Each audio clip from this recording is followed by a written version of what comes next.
Shri John Brittas MP Sitaram ഇവിടെ അവസാനമായി വന്നു പോവുകയാണ്. പുതുതലമുറയിലെ കുട്ടികളും ആവേശത്തോടെ സീതാറാമിനെ ഇങ്ങനെ കാണാൻ നിൽക്കുന്നു, അവരതിനുവേണ്ടി ഒരുങ്ങുന്നു എന്ന് കാണുന്നതിൻ്റെ ഒരു രാഷ്ട്രീയമുണ്ടല്ലോ, അവരുടെ ഒരു ഇടപെടലുണ്ടല്ലോ. എങ്ങനെയാണ് ഒരു പൂർവ്വ വിദ്യാർത്ഥി കൂടിയായ ജോൺ ബ്രിട്ടാസ് ഈ മൊമെൻ്റ്, ഈ അവസ്ഥ?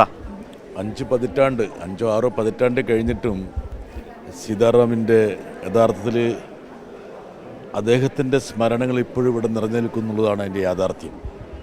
JNUവിൻ്റെ ചരിത്രത്തിലെ ഏറ്റവും സുവർണ ഏടുകളായിരുന്നു സീതാറാമും പ്രകാശ് കാരാട്ടൊക്കെ ഒരുമിച്ച് തീർത്തത്. അതുകൊണ്ട് തന്നെ ഇവിടെയുള്ള വിദ്യാർത്ഥികൾക്ക് മാത്രമല്ല, 70കളുടെ ഒരു കാലം അല്ലേ, 70കളുടെ കാര്യം ഏറ്റവും തീക്ഷ്ണമായ, അതായത് ഇന്ത്യൻ രാഷ്ട്രീയം അതിൻ്റെ ഏറ്റവും വലിയ കടുത്ത പ്രതിസന്ധിയെ അഭിമുഖീകരിക്കുമ്പോൾ ആ രാഷ്ട്രീയത്തിന് ഒരുപക്ഷെ ഒരു ദിശാബോധം പകർന്ന ക്യാമ്പസാണത്. അന്ന് യഥാർത്ഥത്തിൽ JNUവിലെ വിദ്യാർത്ഥി യൂണിയനായിരുന്നു യഥാർത്ഥത്തിൽ ഇന്ത്യയിലെ അടിയന്തരാവസ്ഥക്കെതിരെയുള്ള, അതല്ലെങ്കിൽ ജനാധിപത്യത്തിന് വേണ്ടിയുള്ള പ്രക്ഷോഭത്തിൽ യഥാർത്ഥത്തിൽ ഒരു വഴികാട്ടിയത്. അതുകൊണ്ട് തന്നെ ഇന്നും JNUവിലെ ഫാക്കൽറ്റിയും അക്കാഡമിക്സും അതുപോലെ തന്നെ വിദ്യാർത്ഥികളും അവരുടെ സംസാരത്തിൽ സ്മരിക്കുന്ന ഒരു പേരാണ് സീതാറാം യെച്ചൂരിയുടെ. ഇവിടെ എല്ലാ വർഷവും ഇലക്ഷൻ നടക്കുമ്പോൾ സ്റ്റുഡൻറ് ഭാഗമായിട്ടുള്ള ഇലക്ഷനിൽ എപ്പോഴും യെച്ചൂരി പങ്കെടുക്കുമായിരുന്നു, ഡിബേറ്റുകളിൽ പങ്കെടുക്കുമായിരുന്നു. അങ്ങനെ ഒരു പതിവ് ഇവിടെയുണ്ട്. എന്ന് വെച്ചാൽ പുറത്തുനിന്ന്, ക്യാമ്പസിൻ്റെ പുറത്തുനിന്നുള്ള ആൾക്കാർ എപ്പോഴും ഇവിടെയുള്ള ഡിബേറ്റുകളിൽ പങ്കെടുക്കാൻ വേണ്ടി വരും. അങ്ങനെ യെച്ചൂരി എത്രയോ വർഷം പിന്നീടും വന്ന് പങ്കെടുത്തു. ഞാനിന്ന് ഒരു ഇംഗ്ലീഷ് ദിനപത്രത്തിൽ ജോൺ ബ്രിട്ടാസ് എഴുതിയ ലേഖനം വായിച്ചു, അദ്ദേഹത്തെ അനുസ്മരിച്ചുകൊണ്ട്. അതിൽ വിശേഷിപ്പിക്കുന്നത് താങ്കളൊരു ഫാൻ ബോയ് ആയിരുന്നു എന്നുള്ളത് കൂടിയാണ്. ആ കാലത്തെ അത്ര വലിയൊരു ഇൻഫ്ലുവൻസ് ക്യാമ്പസിൽ യെച്ചൂരി സൃഷ്ടിച്ചിരുന്നല്ലോ. ആ കാലഘട്ടത്തിൽ എനിക്ക് തോന്നുന്നു പുരോഗമന വിദ്യാർത്ഥി പ്രസ്ഥാനത്തിൽ പ്രവർത്തിച്ചവരെല്ലാം യെച്ചൂരിയുടെ ഫാൻ ബോയ്സ് ആയിരുന്നു. യഥാർത്ഥത്തിൽ യെച്ചൂരിയുടെ ഒരു ചിത്രം ഇന്നെല്ലായിടത്തും വന്നിട്ടുണ്ട്. പക്ഷേ അന്ന് ഞങ്ങളെപ്പോലുള്ള ആൾക്കാരത് മനസ്സിൽ സൂക്ഷിച്ചൊരു ചിത്രമാണ്. അടിയന്തരാവസ്ഥയുടെ പീക്കിൽ ഒരു ചക്രവർത്തിനിയായി ഉരുത്തിരിഞ്ഞ ഇന്ദിരാഗാന്ധിയെ അടുത്ത് നിർത്തിക്കൊണ്ട് ഒരു കുറ്റപത്രം വായിക്കുന്ന യെച്ചൂരി. ഇന്ന് അങ്ങനെ സങ്കല്പിക്കാൻ കഴിയുമോ? പ്രധാനമന്ത്രിയുടെ വീട്ടിലേക്ക് ആരെങ്കിലും മാർച്ച് ചെയ്യാൻ പറ്റുമോ? 10 കിലോമീറ്റർ അടുത്ത് പോകാൻ പറ്റുമോ? അങ്ങനെ മാർച്ച് ചെയ്താൽ അവരുടെ അടുത്തേക്ക് ഒരു പ്രധാനമന്ത്രി ഇറങ്ങി വരുമോ? വിദ്യാർത്ഥികളുടെ ചാർജ് ഷീറ്റ് കേട്ടിരുന്ന ശേഷം അവരുടെ ആവശ്യമനുസരിച്ച് ഒരു പദവിയിൽ നിന്ന് രാജിവെക്കുമോ? അപ്പോൾ ആ ചിത്രമൊക്കെ അന്നത്തെ വിദ്യാർത്ഥി സമൂഹത്തിൽ ചെലുത്തിയ സ്വാധീനം അതിപ്പോഴും ഈ ക്യാമ്പസിൽ അലയടിക്കുന്നുണ്ട്. ഈ യൂണിയൻ ഓഫീസും അതിൻ്റെ പരിസരത്തൊക്കെ ഒരുപക്ഷെ യെച്ചൂരിയുടെ അന്നത്തെ പ്രതിപാദനങ്ങളും പ്രസംഗങ്ങളും ഇപ്പോഴും പ്രകമ്പനം കൊള്ളുന്നുണ്ട്. ആ ഒരു പ്രതിധ്വനിയാണ് ഒരുപക്ഷെ ഇന്നത്തെ ഈ ഒരു പ്രത്യേക വഴിത്താരയിലേക്ക് നയിക്കുന്നത്. അതായത് ഇവിടെ പഠിച്ചു പോയ വിദ്യാർത്ഥികൾ അവർ മരിക്കുമ്പോൾ അവരുടെ മോർട്ടൽ റിമെയിൻസ്, ഭൗതിക ശരീരം ഈ ക്യാമ്പസിലേക്ക് കൊണ്ടുവരുന്നൊരു പതിവില്ല. അത് തിരുത്തുകയാണ്, അത് മാറുകയാണ്. മാത്രമല്ല സീതാറാം യെച്ചൂരിയുടെ ഭൗതിക ശരീരം ക്യാമ്പസിലേക്ക് കൊണ്ടുവരണമെന്ന് ആവശ്യപ്പെട്ടത് ഇവിടുത്തെ അക്കാഡമിക് സമൂഹവും വിദ്യാർത്ഥികളും ഒറ്റക്കെട്ടോടെയാണ്. അപ്പോൾ CPM കൈക്കൊണ്ടൊരു തീരുമാനമുണ്ട്.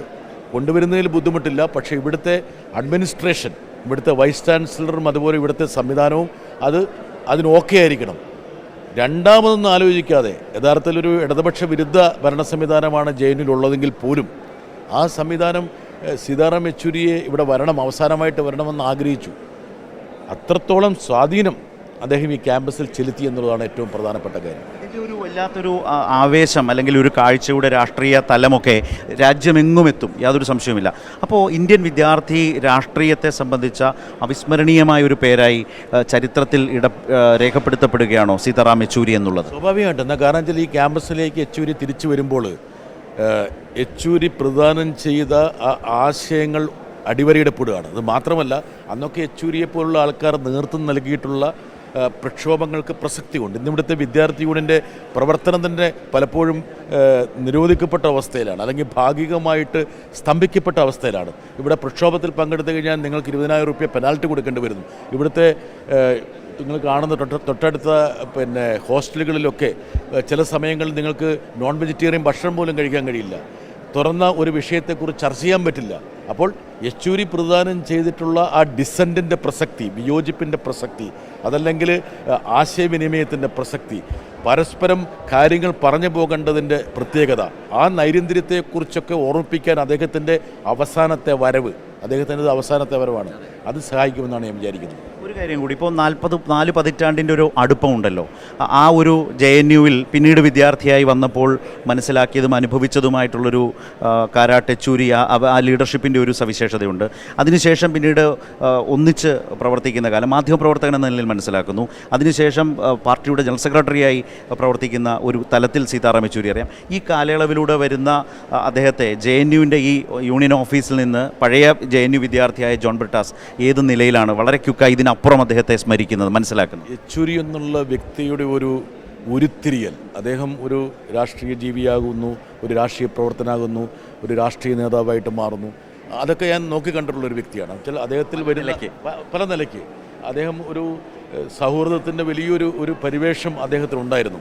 മാത്രമല്ല അദ്ദേഹത്തിന് ഏറ്റവും വലിയ പ്രത്യേകത എന്ന് വെച്ചാൽ ഈ JNU നൽകിയിട്ടുള്ള ഒരു മൂല്യബോധമുണ്ട്. ആ മൂല്യബോധം എന്ന് പറഞ്ഞാൽ ജനാധിപത്യത്തിൻ്റെ അന്തസ്സത്ത എന്ന് പറയുന്നാൽ വിയോജിക്കാനുള്ള അവകാശമാണെന്നുള്ളത്. യഥാർത്ഥത്തിൽ JNU അദ്ദേഹത്തിന് എപ്പോഴും ഉണ്ടായിരുന്നു. അദ്ദേഹത്തിൻ്റെ മനസ്സിലെ ഒരംശമായിരുന്നു JNU എന്ന് പറയുന്നത്. ദീർഘമായ ടെലിവിഷൻ ഷോയിൽ നിങ്ങൾ ഒന്നിച്ച് പങ്കെടുത്തിട്ടുണ്ട്, കൈരളി തന്നെ ചെയ്തിട്ടുണ്ട്. അതൊക്കെ ഇന്ന് വലിയ റീലായിട്ട് ആളുകൾ ഏറ്റെടുക്കുന്നുണ്ട്. പ്രിയപ്പെട്ട സഖാക്കളെ എന്നൊക്കെ പറഞ്ഞ് അന്ന് സംസാരിച്ചൊക്കെ ഞാൻ ഓർക്കും. നിങ്ങളുടെ സംസാരങ്ങളിൽ ഈ JNU കമ്പോണൻ്റ് വന്നിട്ടുണ്ട്? JNU എക്കാലത്തും ഉണ്ടായിരുന്നു. അത് മാത്രമല്ല യെച്ചൂരി പലപ്പോഴും വേറെ ഏത് ക്യാമ്പസിൽ പോകുമ്പോഴും JNUവിൻ്റെ പേര് പറയുമായിരുന്നു. അത് മറ്റൊന്നും കൊണ്ടല്ല, JNU എന്ന് പറഞ്ഞാൽ സം ടോട്ടൽ ഓഫ് ഇന്ത്യയാണ്.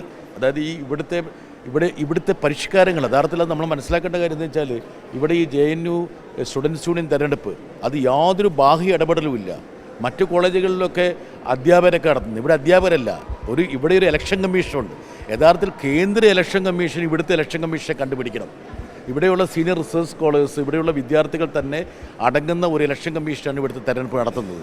അപ്പം യഥാർത്ഥത്തിൽ ഇന്ത്യ എന്തായിരിക്കണമെന്നതിനെക്കുറിച്ചുള്ള ഒരു ചൂണ്ടുപലക JNU എപ്പോഴും നൽകിയിരുന്നു.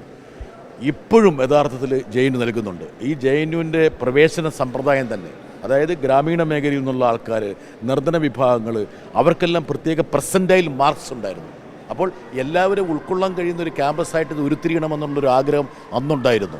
അതാണ് എൻ്റെ ഒരു പ്രത്യേകത. ഏതായാലും ഇവിടെ അവസാനമായി JNUവിൽ വെച്ച് സീതാറാം യെച്ചൂരിയെ കാണേണ്ടി വരുന്നു എന്നുള്ളൊരു സങ്കടകരമായ അവസ്ഥ കൂടിയുണ്ട്.